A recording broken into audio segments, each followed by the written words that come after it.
Berdasarkan kesimpulan yang telah dirumuskan, tim penyidik Komnas HAM merekomendasikan beberapa hal sebagai berikut. Yang pertama, peristiwa tewasnya 4 orang anggota Laskar FPI merupakan kategori dari pelanggaran HAM. Oleh karenanya, Komnas HAM merekomendasikan kasus ini harus dilanjutkan ke penegakan hukum dengan mekanisme pengadilan pidana guna mendapatkan kebenaran material lebih lengkap dan menegakkan keadilan. Yang berikutnya adalah mengusut lebih lanjut kepemilikan senjata api yang diduga digunakan oleh Laskar FPI. Akurat, kita nggak mau lagi setelah ini ada spekulasi macam-macam. Ini dia hasil kesimpulan dari Komnas HAM. Dan kita berharap masyarakat Indonesia yang manapun itu bisa menerima hasilnya, meyakini hasilnya, karena sebagai lembaga negara independen, sekali lagi kami katakan, kami bekerja seobjektif mungkin. Kami bekerja sejernih mungkin menemukan fakta-fakta, mengumpulkan berbagai informasi, dan akhirnya menyimpulkan tanpa ada tekanan dari pihak manapun. Dalam tinjauan langsung ke lokasi tersebut, kami menemukan beberapa hal yang menurut kami menjadi catatan penting.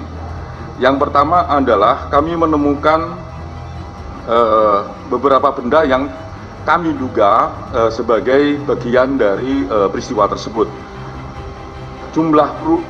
Yang pertama adalah kami menemukan bagian dari yang kita duga di awal sebagai proyektil 7 buah, terus bagian dari selongsong sebanyak 3 buah, pecahan bagian lampu mobil berwarna silver sebanyak 26 keping.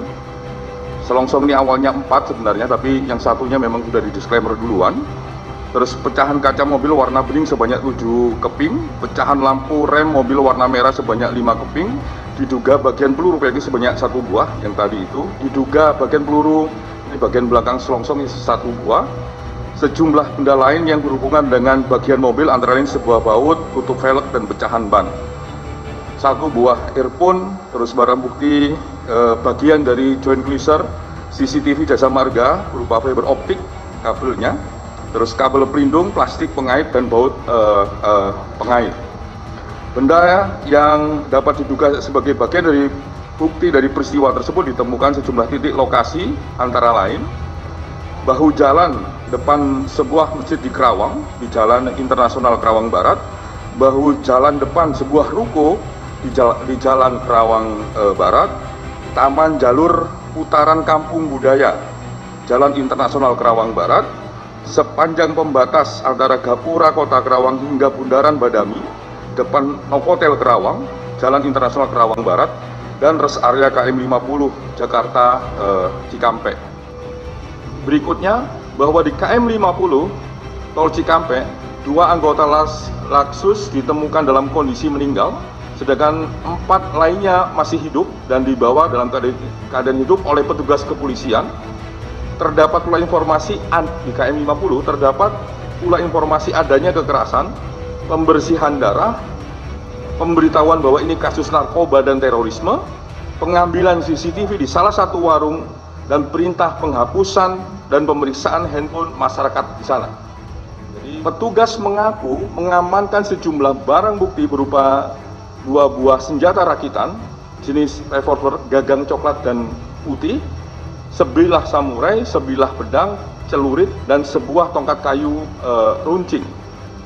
Bahwa 4 anggota Laksus tersebut kemudian ditembak mati di dalam mobil petugas saat dalam perjalanan dari KM 50 ke atas menuju Polda Metro Jaya, dengan informasi hanya dari petugas kepolisian tunggal gitu ya informasinya, yang terlebih dahulu telah terjadi upaya melawan petugas yang mengancam keselamatan diri sebagai diambil tindakan tegas dan terukur. Informasi ini oleh tim Komnas HAM tidak mendapatkan informasi kecuali informasinya dari petugas kepolisian. Yang berikutnya adalah permintaan keterangan. Kalau tadi tinjauan lokasi, sekarang permintaan keterangan. Permintaan keterangan ini dilakukan untuk mendapatkan keterangan dan informasi langsung dari pihak-pihak dalam peristiwa tersebut, antara lain kepolisian. Dalam kepolisian itu antara lain Kapolda Metro Jaya, Dokes, Cyber, Inavis, Platform, dan petugas kepolisian yang bertugas dalam peristiwa tersebut. Jadi anggota kepolisian yang bertugas di tanggal 6 dan tanggal 7 itu juga kami mintain keterangan, kami periksa. Terus pengurus FPI dan saksi, terus keluarga korban, dan Direktur Utama PT Jasa Marga termasuk petugas teknisnya. Kalau yang FPI dan saksi itu bahkan pertama kali, ya tanggal 7 sore sudah kami mintain keterangan. Yang berikutnya adalah penjelasan terkait mobil pada peristiwa tersebut, termasuk melihat dan memeriksa langsung kondisi mobil. Dan itu yang kita lihat bersama-sama, kami datang ke Polda Metro melihat 3 mobil yang ada lubang tembak dan lain sebagainya. Yang berikutnya adalah penjelasan terkait peristiwa, anggota yang bertugas, mobil yang dipakai, dan senjata yang digunakan. Jadi kami juga meminta keterangan siapa saja yang bertugas, nama-nama disebutkan, pangkat disebutkan, sampai dengan juga mereka melakukan apa saja, termasuk di dalamnya adalah mereka menggunakan senjata apa. Yang berikutnya, mendalami dan melakukan penegakan hukum terhadap orang-orang yang terdapat dalam 2 mobil Avanza hitam B1278 PWK dan Avanza Silver B1278 KJD. Yang berikutnya adalah mengusut lebih lanjut kepemilikan senjata api yang diduga digunakan oleh Laskar FPI. Meminta proses penegakan hukum akuntabel, objektif, transparan sesuai dengan standar hak asasi manusia.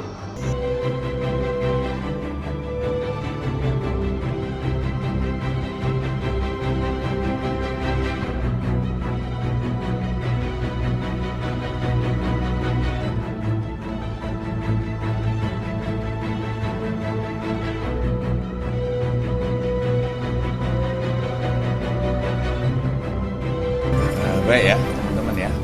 Ya tentunya yang pertama, Polri menghargai ya hasil investigasi dan rekomendasi dari Komnas HAM. Yang pertama.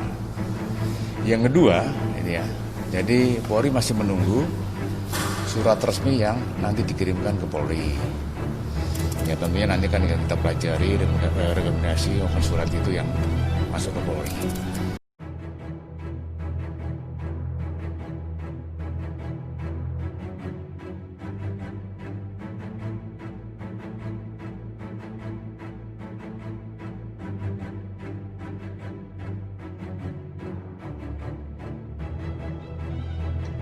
Komnas HAM buktikan anggota FPI melawan polisi gunakan senjata rakitan. Munarman CS berbohong. Yang patut diberitahukan kepada teman-teman pers semua bahwa fitnah besar kalau Laskar kita disebut membawa senjata api dan tembak-menembak. Fitnah itu. Laskar kami tidak pernah dibekali dengan senjata api. Kami terbiasa tangan kosong. Kami bukan pengecut.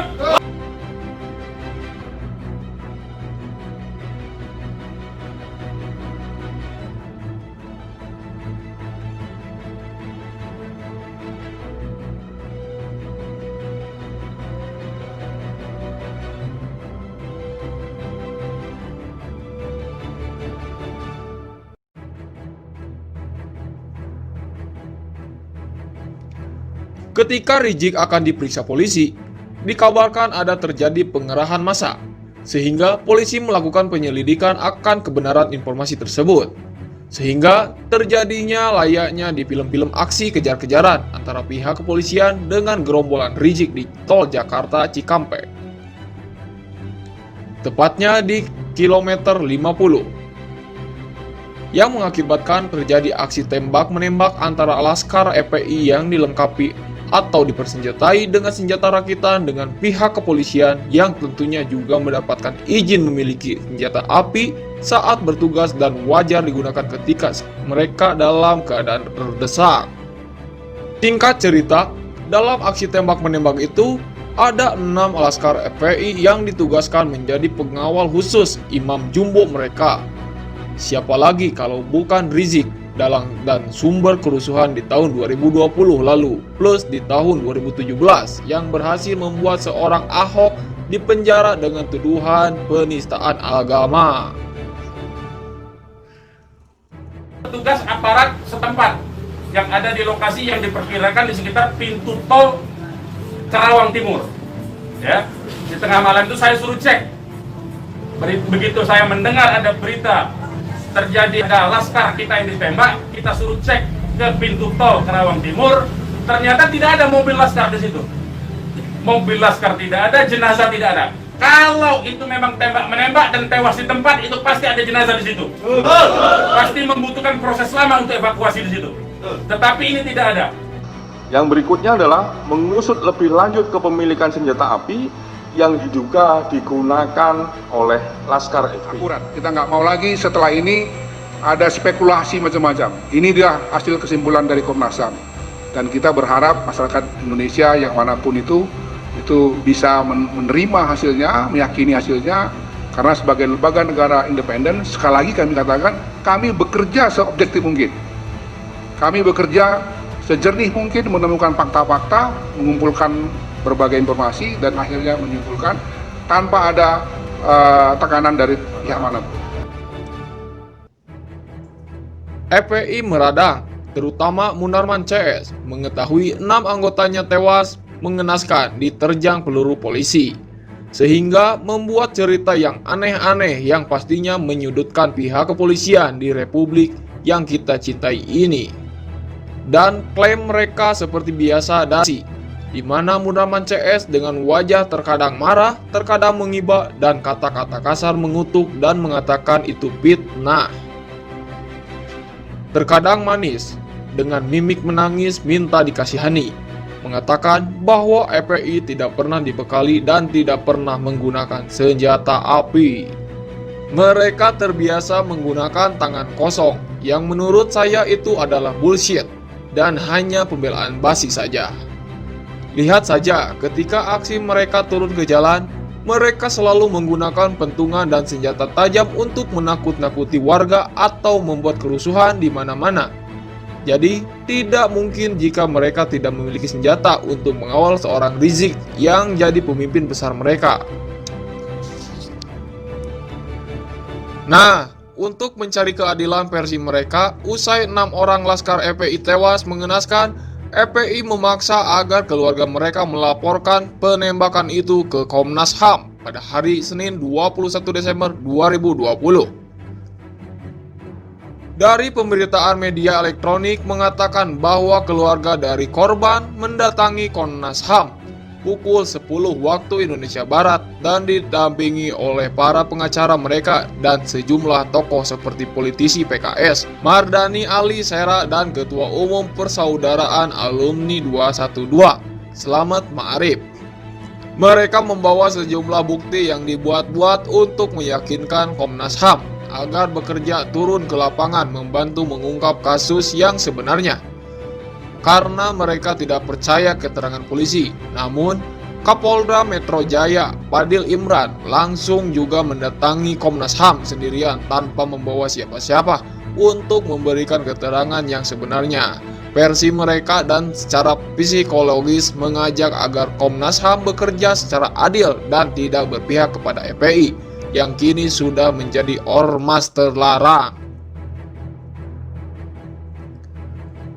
Fadil Imran membeberkan bahwa anggota FPI lah yang menyerang polisi terlebih dahulu menggunakan senjata api dan senjata tajam saat polisi melakukan penyelidikan dan membuntuti mobil iring-iringan Rizik yang dikabarkan akan mengikuti sebuah kegiatan keagamaan. Padahal tujuannya tidak lain untuk menyembunyikan si Imam Jumbo itu agar tidak diperiksa pihak kepolisian.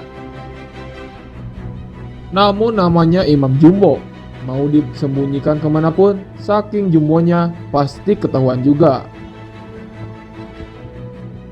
Sudah terlanjur 6 nyawa melayang sia-sia, sehingga FPI pun lewat keluarga mereka meminta dukungan dari Komnas HAM.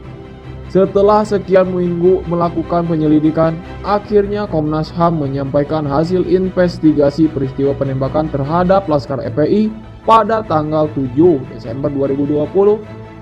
Dalam peristiwa tersebut, Komnas HAM turut menguji jenis senjata yang digunakan ormas yang dibubarkan pemerintah tersebut. Komisioner Komnas HAM, Khairul Anam, menyampaikan saat melakukan uji alat bukti bersama Pindad dan ahli dalam balistik serta perwakilan masyarakat sipil, menunjukkan senjata yang digunakan FPI merupakan senjata rakitan. Ada 7 barang bukti yang diduga bagian dari proyektil peluru, dinyatakan 2 barang bukti bukan bagian dari proyektil dan 5 barang bukti merupakan bagian dari proyektil. Dari 5 proyektil tersebut, sebanyak 2 proyektil identik dengan senjata rakitan, ujar Khoirul. Khoirul menambahkan dari alat-alat bukti tersebut, 1 dari rakitan gagang coklat dan 1 tidak bisa diidentifikasi dari senjata rakitan, dan 3 item tidak bisa diidentifikasi jenis senjatanya karena kondisi perubahannya yang besar atau deformasi, dan 2 bukan bagian dari anak peluru. Sementara itu, 4 barang bukti yang diduga bagian dari selongsong dan dinyatakan 1 barang bukti bukan bagian dari selongsong peluru, dan 3 selongsong peluru identik dengan senjata petugas kepolisian. Jelasnya, uji alat bukti ini sehubungan terjadinya saling baku tembak antar Laskar FPI dengan polisi. Aksi baku tembak terjadi sejak Hotel Swiss Berlin Karawang sampai pintu masuk tol Karawang Barat, kilometer 49. Eskalasi tinggi mulai dari Hotel Swiss Berlin Karawang, pintu masuk tol Karawang Barat sampai kilometer 49 di dalam tol, dan eskalasi tinggi mulai ada dugaan benturan mobil dan tembakan, ujarnya. Jadi intinya bahwa jelas kematian 6 Laskar FPI itu karena melawan polisi dan menggunakan senjata api dan senjata tajam, sehingga wajar bahwa polisi bertindak tegas. Yang patut diberitahukan kepada teman-teman pers semua bahwa fitnah besar kalau Laskar kita disebut membawa senjata api dan tembak-menembak. Fitnah itu. Laskar kami tidak pernah dibekali dengan senjata api. Kami terbiasa tangan kosong. Kami bukan pengecut. Dan Komnas HAM sekarang membuktikan bahwa FPI berbohong soal keberadaan senjata rakitan, dan Munarman dan Ketua FPI Ahmad Sabri Lubis pantas untuk dipenjarakan karena menyebarkan berita bohong soal FPI tidak pernah dipersenjatai alias selalu memakai tangan kosong. Satu persatu kebohongan-kebohongan FPI terkuak, walau Komnas HAM menurut saya masih lebay dan terkesan mendukung FPI dari hasil investigasi Komnas HAM yang mereka keluarkan 1 hari yang lalu terkait pengungkapan peristiwa kematian 6 Laskar FPI.